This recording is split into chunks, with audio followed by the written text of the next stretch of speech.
маркази продюсери Люс Продакшн тақдим мекунад.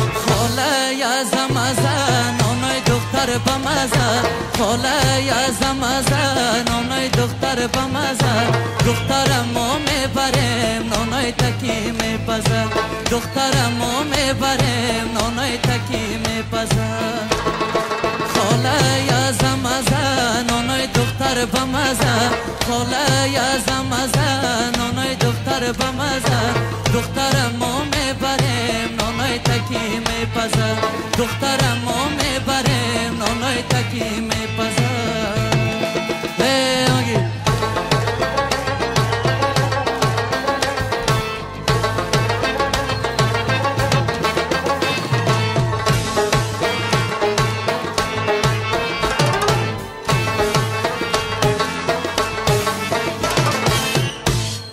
خاله جان لای لایت کردم از جده تو خانه توانیت کردم از دسته تو جگر مسد پاره کنم امروز میروم خانه تا خالی کردم خاله از مزه نانای دختر بمزه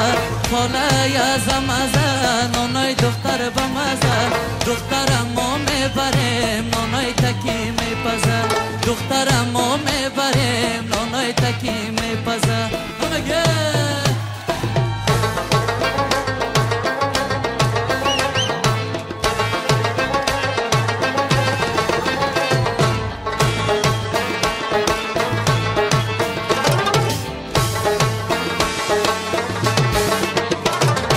یکی جان تویت مبارک باشد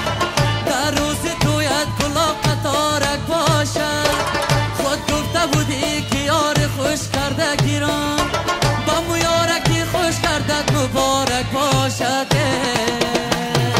خاله از مزه نانای دختر بمزه خاله از مزه نانای دختر بمزه دخترمو میبریم نانای تکی میپزه دخترمو میبریم نانای تکی میپزه دخترمو میبریم نانای تکی میپزه